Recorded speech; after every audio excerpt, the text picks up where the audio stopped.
Well, Oregon State and Washington State are officially in control of what is now, I guess, the Pac-2. I can't wait for the Pac-2 championship game next year between Oregon State and Washington State, but this is big news for them. They are now controlling what is left of the Pac-12, millions of dollars in revenue, and they can do it for the next 2 years unless they can somehow get back up to 8 teams, although at that point I would imagine, considering their TV deal, whatever it ends up being, which is going to be a lot worse, it's really not going to matter. It's anecdotal whether the Pac-12 rebrands and stays together or if Oregon State and Washington State just join the Mountain West. Now, they have this scheduling agreement, and we just got the official schedules for both Oregon State and Washington State for next season. So this is the setup. You can see Oregon State. It really is sad what happened to Oregon State. They lose their starting quarterback. They've got a really good backup who played well as a freshman and was like a top 100 recruit.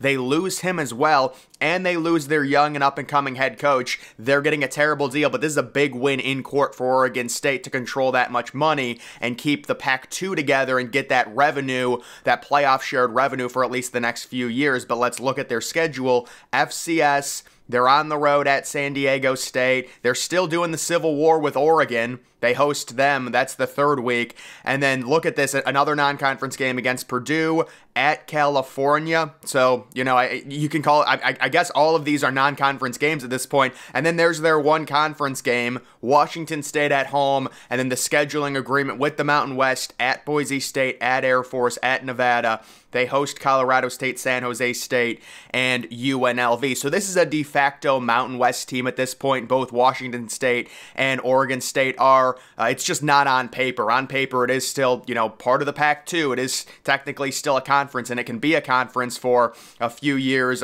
but they do have to get back up to 8 teams at some point. College football realignment, Pac-12 Mountain West announced scheduling alliance months after Stanford, Cal, and SMU go to the ACC. Oregon State and Washington State have officially made a scheduling deal with the Mountain West for at least the next year, and I would think that would extend another year after next year as well. There is still the possibility of possibly a Mountain West Pac-2 merger of those schools joining the Mountain West eventually. The Mountain West announced that teams will schedule 7 games against league opponents, with another being against either Washington State or Oregon State. So the Mountain West is taking down their conference schedule from, I believe, 8 games to 7, and adding, saying a stipulation, you either have to face Washington State or Oregon State. That's the scheduling agreement, and both of those teams will not be eligible for the Mountain West Championship. Well, of course they're not. They're already going to be playing in the Pac-2 Championship. They've already got a Power 5 championship. They've got auto bids to it. Why would they want to? Why would they want to play in the Mountain West Championship? But that is funny if that actually happens. They've got to host the Pac-2 Championship at Allegiant Stadium in Las Vegas. Come on. For year 1 of this agreement, the 2 schools will pay the Mountain West $14 million. This partnership could also last until 2025 as well, and it only applies for football. Of any conference that seems like the future home of Oregon State and Washington State, the Mountain West makes the most sense. So yeah, I would have to agree with that. The only other thing you might be able to try and swing is if the ACC goes belly up or loses several teams. Let's say the ACC loses 6 teams and they still want to stay together, because it seems like the ACC is trying to pull a rabbit out of their hat by saying, look, if we somehow lose FSU, Clemson, North Carolina, Miami, we already have teams coming in. We're going to keep this league together. Even if we become, not a power conference, we're still going to have the ACC together. Could the ACC then say, well, we already have some travel issues with both Stanford and Cal being the only 2 West Coast schools. Let's add, if we end up losing more teams, Oregon State and Washington State to the ACC and balance the conference? Or could Oregon State and Washington State be a better fit in the Big 12? I think they're a better fit in the Big 12, but I don't think the Big 12 wants them. The Big 12 has a lot of fat right now. They're not interested in adding those schools,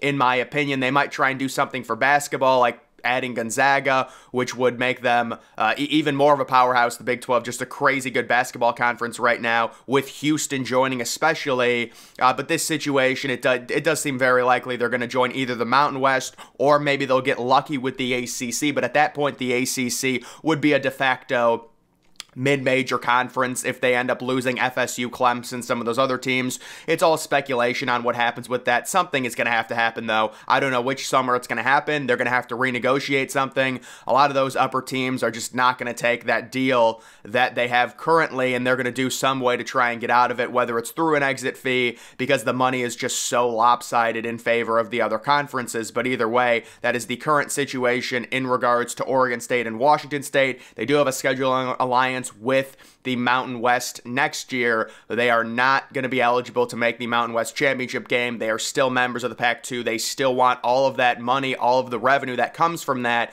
and they can kind of sponge that for the next few years, and then they're going to have to get the conference back up to a minimum of 8 teams, or they're just going to have to join another conference, whether that's the Big 12, the ACC, or the Mountain West. It does seem like the Mountain West is most likely at this point. Washington State unveils 2024 football opponents, including, oh my goodness, they do have a conference game. I wanted them to do a home and home. You know, Washington State, Oregon State play 2 games, and they both host one. But yeah, that is the current situation in regards to Washington State and Oregon State in terms of their schedule. I would imagine that would be the exact same schedule for 2025, but that's just my speculation. Maybe they'll change it. Maybe they'll do more non-conference games.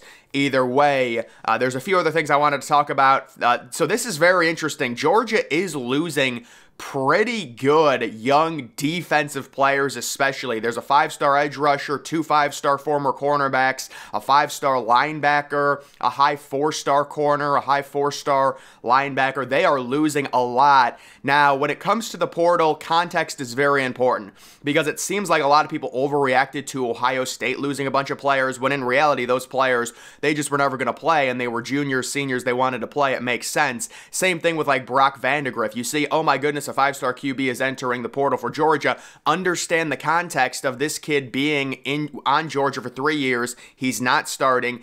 Carson Beck is coming back. That's really not a big loss, even if he was technically a 5-star recruit. But some of these other players, A.J. Harris, Marvin Jones Jr., they are not old. It's not like they've been given crazy chances. They are already gone. So this will be interesting for Georgia. Certainly, they always have great depth, but they are losing, especially on the defensive side of the ball. That's what I'll say. Emphasis on the defensive side of the ball. They are losing several key people. I thought this was an interesting tweet. Folks, buckle up. The Big 12 will only get 1 team in the 12-team playoff next year. Narrative has already begun. Well, yeah, no, I actually started this narrative probably midway through the season. You can see the setup right now. The Big 12 is in no position to get more than 1 team in the playoff based off of Texas and Oklahoma leaving, based off of the recruiting within that conference. I think it's almost assured. And then you can see an FSU fan saying the ACC is going to be the same way. I don't think it's necessarily true. It would have to be FSU and Clemson most likely. I think the ACC, there are ways for them to get 2 teams in the playoff. But yes, this is going to be controlled by the Big Ten and the SEC because you're looking at Ohio State, Michigan, Oregon, USC, Penn State. And then obviously all the SEC teams with Texas joining, Alabama, Georgia, Ole Miss, and such. It is going to be controlled by the Big Ten and the SEC. I think the Big Ten and the SEC combined probably get 7 teams in. The ACC gets 1 or 2. And then you have the Big 12 very likely getting 1 team. The Big 12 is just going to be a complete mosh pit. That's the thing with the Big 12 conference when it comes to 2024. Without Texas and Oklahoma, none of those teams in that conference recruit at an elite level, so they're all just going to be facing each other. You could have a 4-loss team make the playoff from the Big 12, depending on how much of a mosh pit it is. But I do think, yes, that is going to be a big, big narrative going into next year, that the Big 12 and possibly the ACC as well, because now we're condensed. Now we're really down to 4 conferences. So you're going to have even more Big Ten teams possibly make the playoff, more SEC teams make the playoff, and you've basically got auto bids. I mean, you don't want to say that, but you take a look at this schedule for Ohio State. You want to talk about a 2024 narrative into the offseason. It's Ohio State's really easy schedule. They've got an extremely bad non-conference. This is like Michigan-level non-conference this year. Akron, Western Michigan.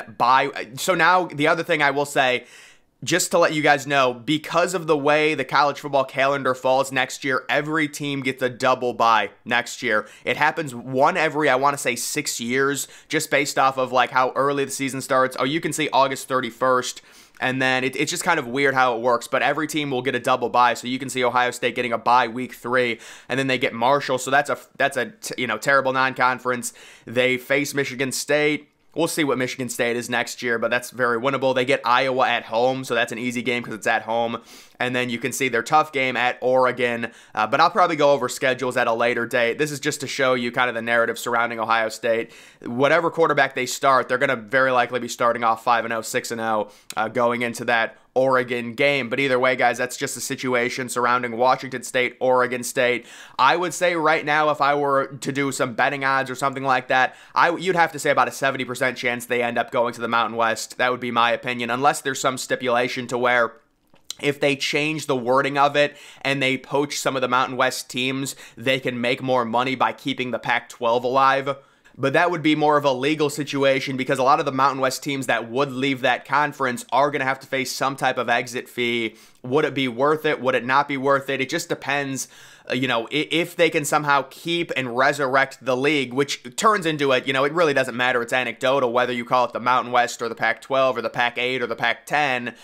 They're just trying to make as much money as possible. Does it make more financial sense for Oregon State and Washington State to keep their Pac-2 together and say, hey, join us. You're going to make more money if you join us in what we have going on right here, rather than us joining your league just outright. And it all comes down to finances, so we will see. Either way, that's going to do it for this video. Make sure you follow me on X. Link to that's always in the description.